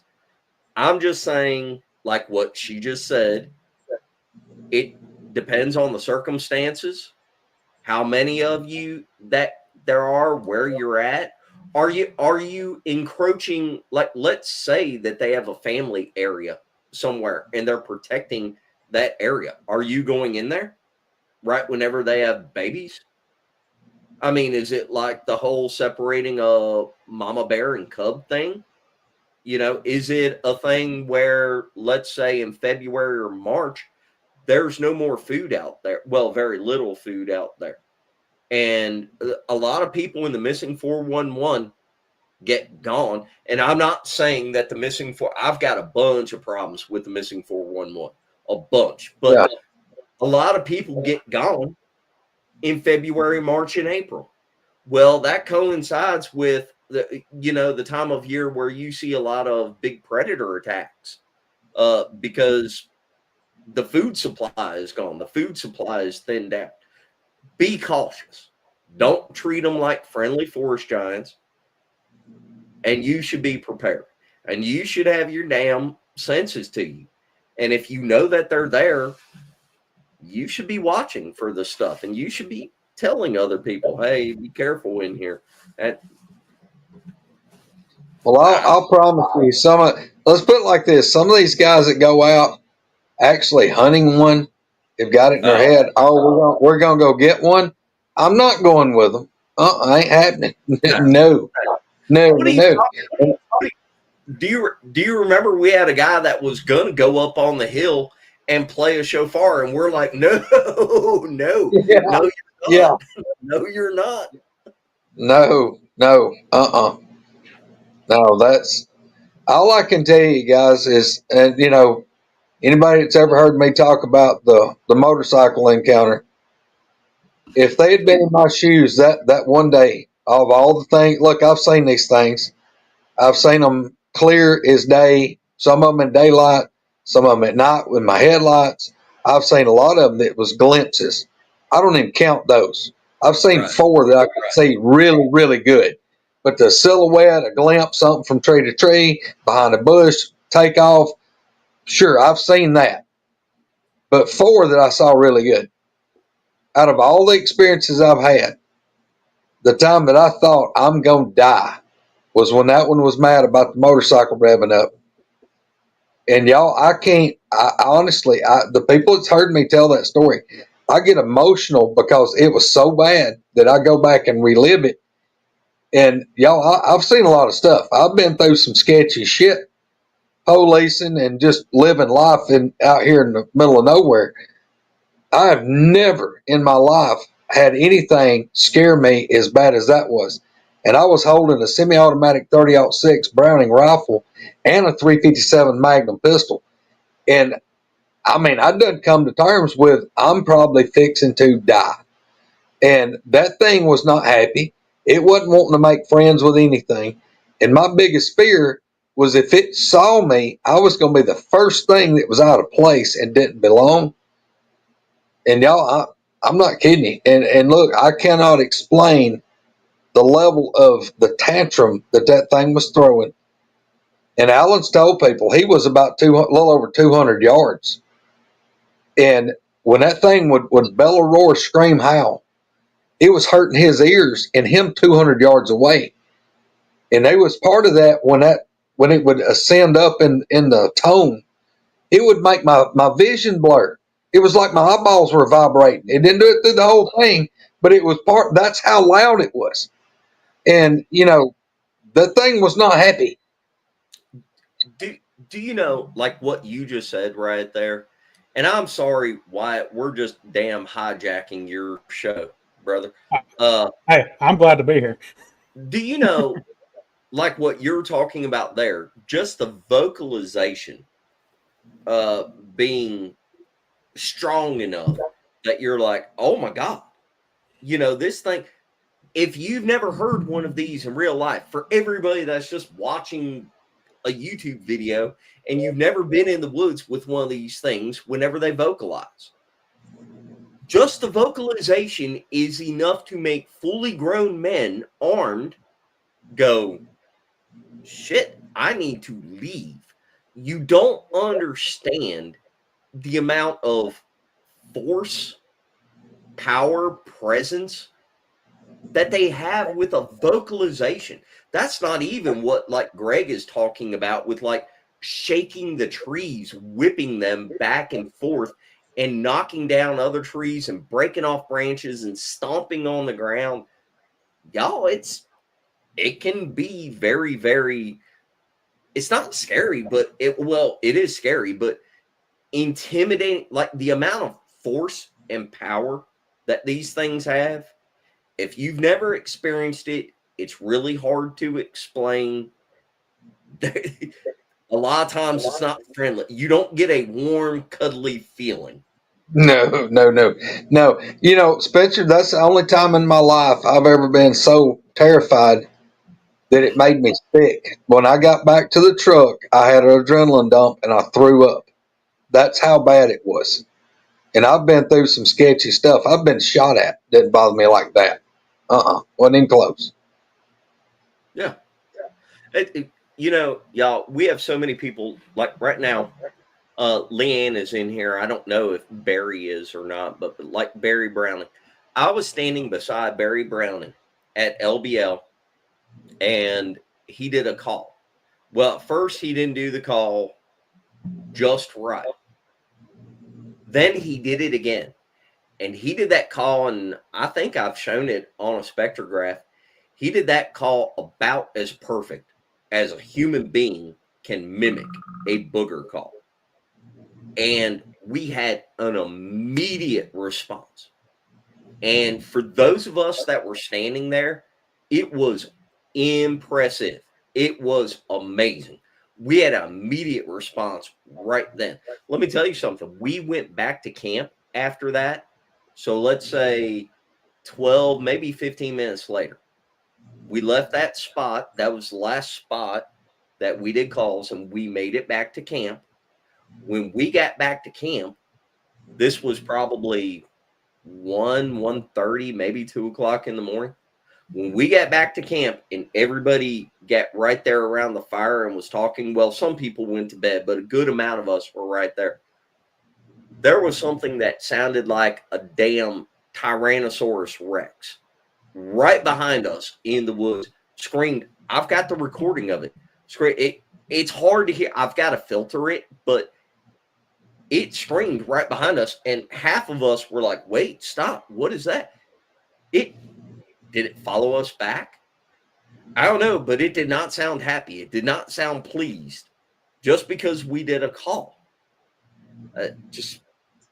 You need to take this stuff with a grain of salt, but you need to be careful with this stuff. Do not treat this like a game. Don't treat it lighthearted. Be prepared. Be prepared. All right, Wyatt. Sorry. You ain't bothering me one bit. Like I said, I'm happy to be here with you guys.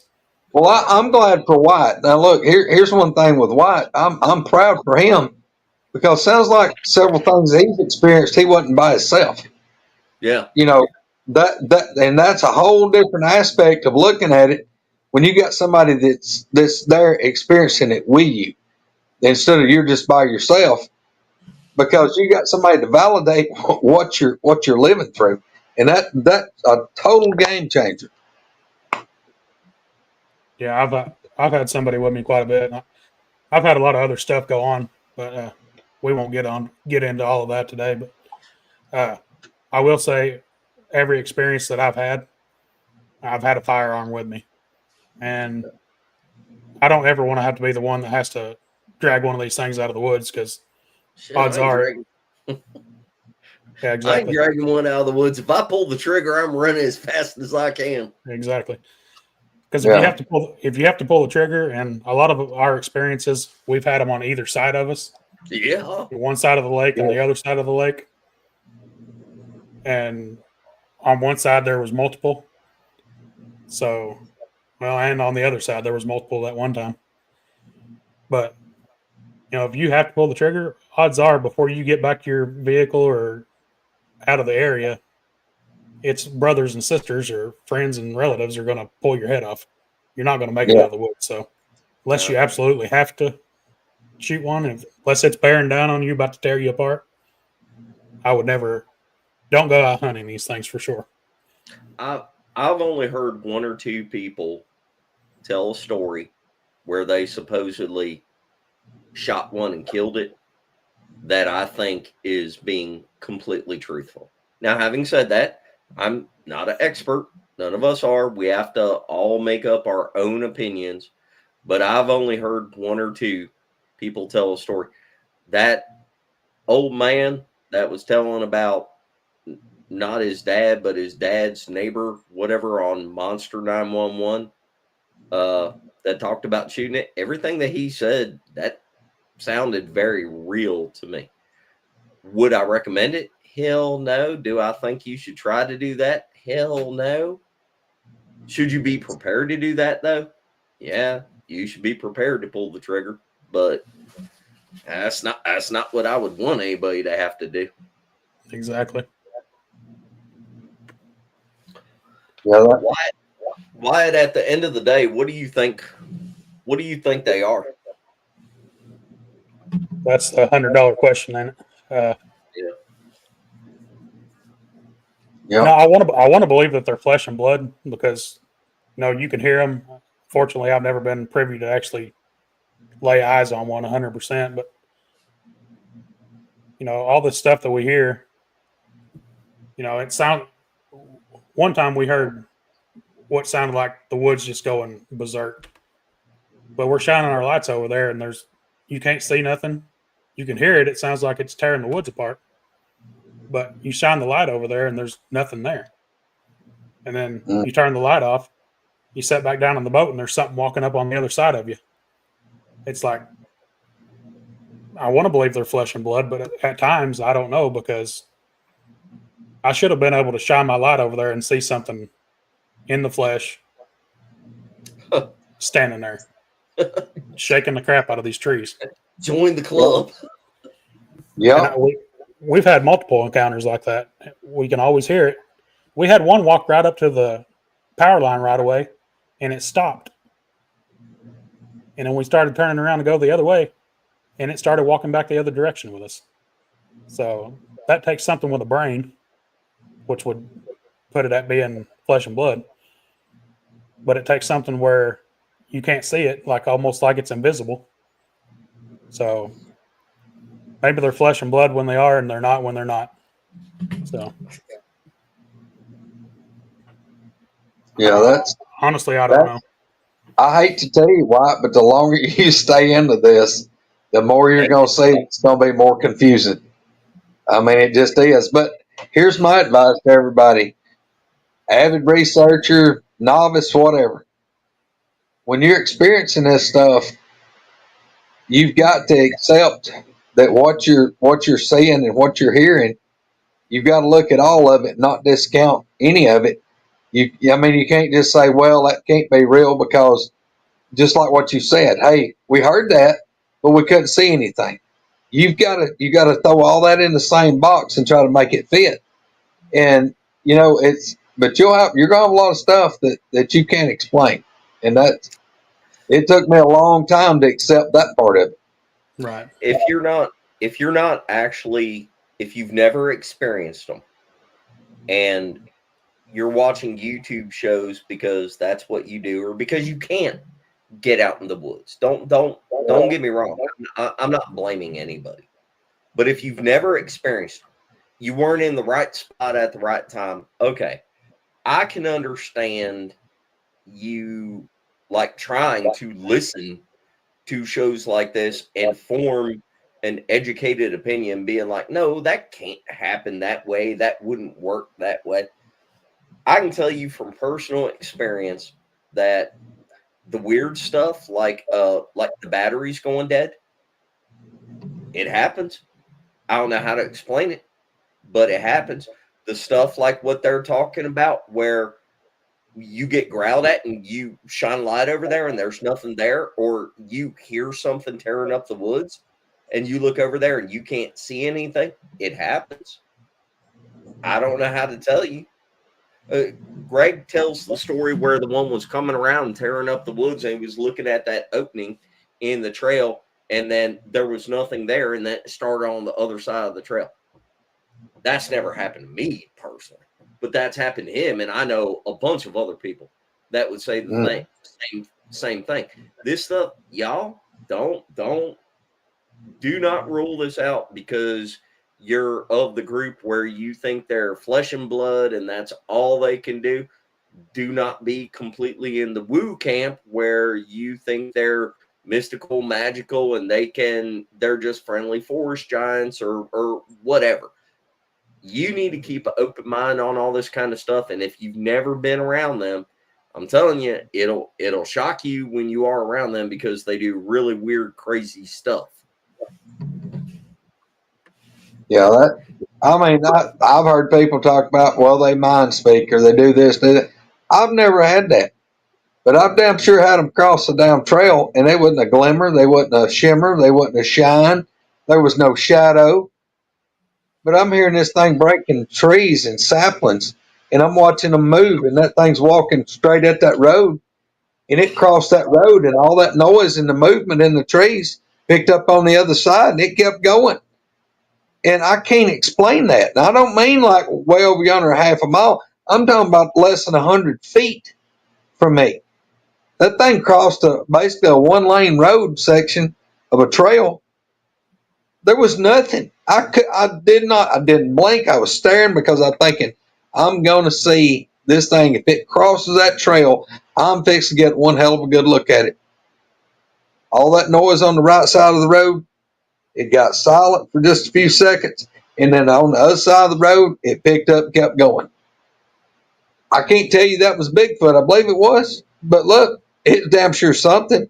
Only thing else I can tell you is a ghost or something. I don't know, but it sounded like it was as big as a bull, like a grown bull, walking through this thicket, breaking saplings, ripping briars and vines. I mean, it was pushing its way through that, and it crossed that opening silently there was nothing to see. I don't understand. I've no clue, but I sat there and lived it. I Well, bet he had to go. I bet he had to take him a break, go unload groceries.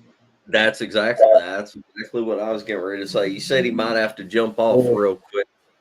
The Look at dadgum squirrel. We're gonna have to update Squirrel's equipment. She's done I fell out on. I don't know where she went.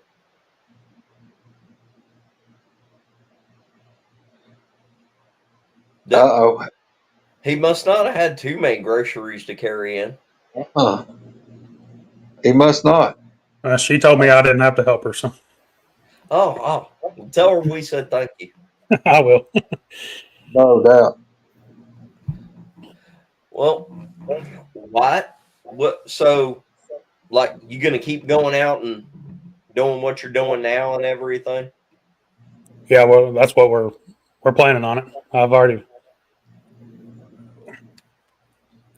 I just bought one of these Oh, little things. there you go. That is the exact. That's the one that I started with first. That Olympus right there. I caught some of the best audio on that cheap little thing versus $300 and $500 ones. We went out. I guess it was one day this past week, and we had a few things. We heard some wood knocks and maybe some howls off in the distance. I don't Yeah. think it picked up the wood knocks because they were kind of distant, but I think it's going to be a handy little tool to have. The problem is, I will tell y'all, I know two people personally that got the cheap little like $75. What do they call them?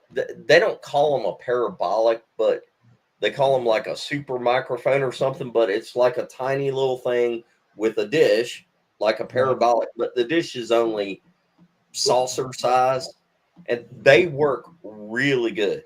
The problem with a parabolic, it zooms in and you can hear the stuff way better, but it's directional. So Yeah. if you're aiming it over here and the stuff is coming from behind you, you're still not going to hear it very good at all.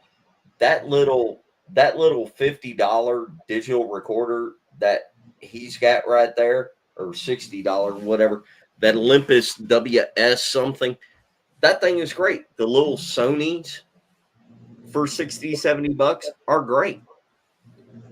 A shotgun mic doesn't really matter, Hillary.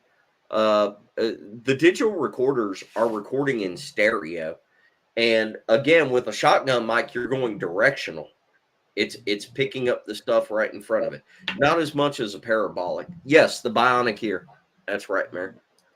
That's exactly what they're called. If you guys want a mini parabolic that does really good within 100, 200 yards, the little bionic ear things, they do really good. I don't know what else to say but that. Do you guys have a thermal? Does anybody with you have a thermal?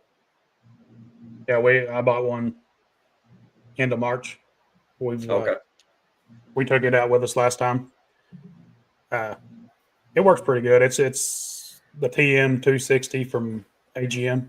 Oh yeah, all the AGM stuff is awesome. But we seen some raccoons up in a tree. It originally just looked like one big ball, and we couldn't figure out what it was. And then finally, we seen them start climbing down the tree. So, me and Mark and Larry were out driving around in North Georgia, and we were using the thermals, and we both saw eye shine, and I mean it was big eye shine, but it was a little bit close together, but it was big eye shine, and we were getting all excited and everything, and then one eye closed, and one eye was open, then that eye closed, then the other eye opened, then it like turned its head. It was a damn owl, but from 100 yards away, we were about to have a heart attack because it looked just like regular eye shine. The thermals are great. Got something that a lot of people don't know, or they don't put it to full effect, is that the thermals work during daytime too. And I mean, thermal way surpasses night vision in my opinion. But Yeah, I just hope we keep having activity since I bought this equipment, which we have, but it's not been.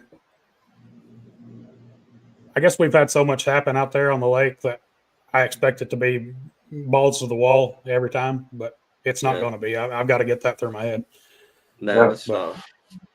The one thing you can count on is it 90% chance it'll be when you least expect it.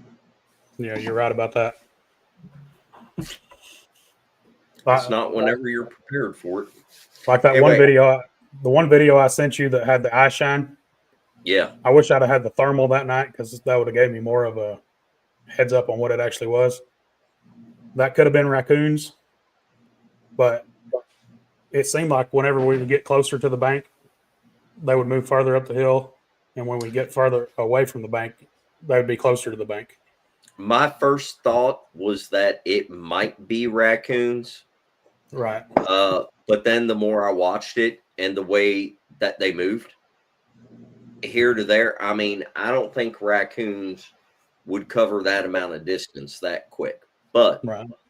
I'm going to. Wyatt has some really impressive video, y'all. The problem is the audio is low, and some of the video where it's actually showing stuff should probably be enhanced so that people aren't guessing or wading through whenever you see the eye shine and everything. So I'm gonna try to myself do it or get that done by somebody else so that he can show that. He has really impressive video. The stuff that he's talking about, just like those tracks that you saw in this. That right there.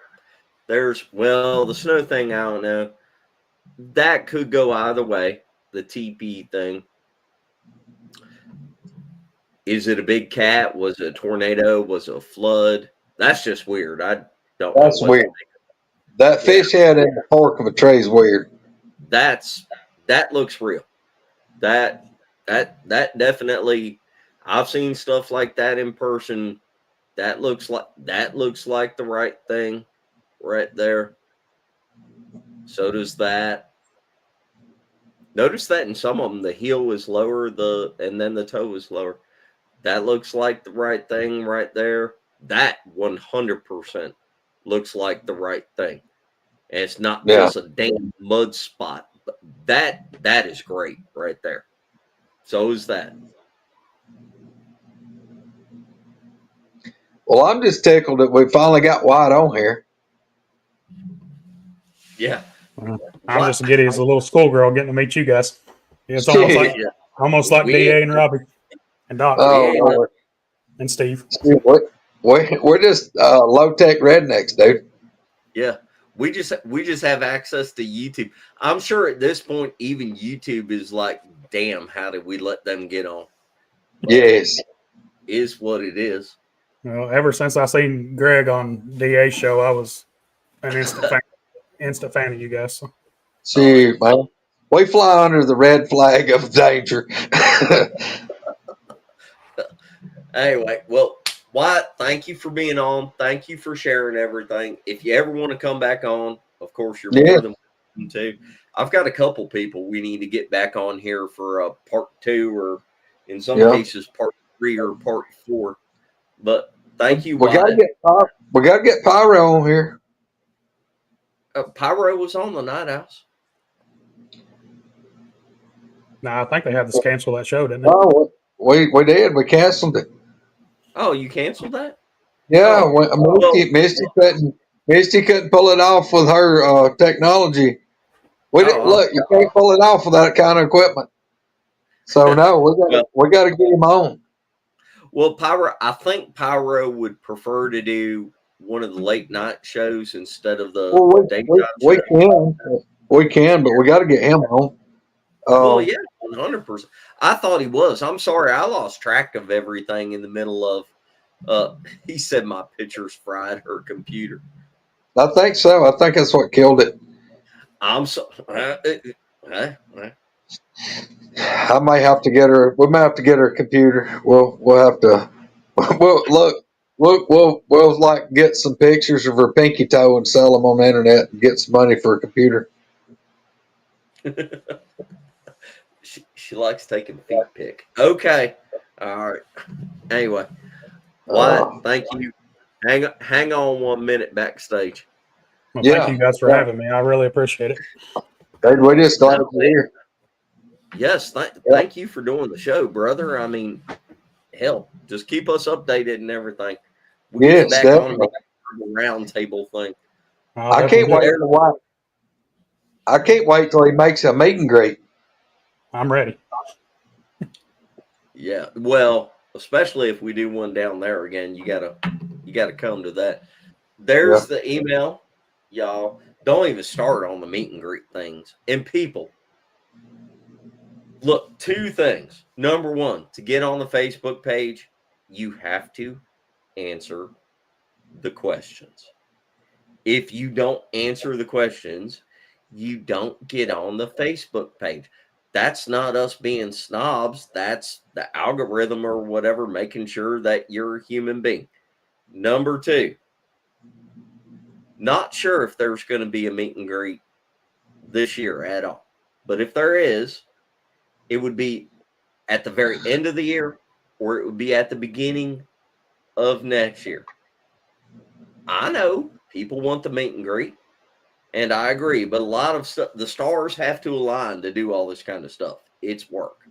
Just if there is a meet and greet, everybody will know about it. We will broadcast it for several months ahead of time. Anyway, I do appreciate the sentiment on all that. There is the email. If you have anything that you want to say to any of us or get it out to any of us or the people that we know, there's the email. Spencer, right quick, while you're throwing it, what'd you say? We're about 40 people away from hitting 3,000 subs. So, y'all, look, if y'all got anybody that y'all know, friend, coworker, whatever, that y'all think may need a laugh or a little interest in something, share our show over to them. Send it to them on Messenger or something. And look, y'all, even if you've been subscribed, double check, make sure YouTube didn't unsubscribe you. We'd really appreciate it. And look, even if y'all are not seeing this show live, kick over and put a comment. Comment it. That helps the algorithm if you'll do that. And maybe give us a like if you kind of like what we do.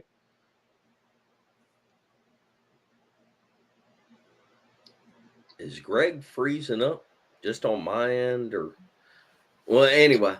Hey, I will say this, y'all. If you do make a comment after the show, it really boosts the algorithm and it helps show it to more people. So just doing that little bit right there would probably help us draw in more people. We're not trying to be different or make a ton of money or anything. I just think that, the stuff that we talk about, like Wyatt right there, that's the real deal. What this guy's talking about, he didn't claim that any of that was Bigfoot 100%. That's the real deal. The YouTube world and the Bigfoot world, Facebook, all that, they need to hear more from people like that and everything. 100%. Because that's the real deal. 100%. Y'all, I mean, as many encounters as I had, it took me 9 years before I ever got a good sighting of one. 9 years. And that was being right here amongst them. And so I sort of tell people, if you've been in it for 2 or 3 years and get disheartened, don't. Just hang in there. It may happen, it may not, but I'll promise you it'll happen when you about give up. It'll be like, ooh, there it is. So, yeah. So, yeah. Right. So, thank you, everyone, for watching. Thank you very much. Sorry for the long time off. Anyway, we'll try to get back on here next week. Love y'all. Thank you for everything. Appreciate it. Wyatt, appreciate it greatly. Thank you so much for scheduling so many times and finally coming back on here. I had a lot going on. That's not a problem at all. I appreciate it, brother. Appreciate big you love, guys. everybody. All right. Here we go. Bye, y'all. Love you. Everybody take care. Bye.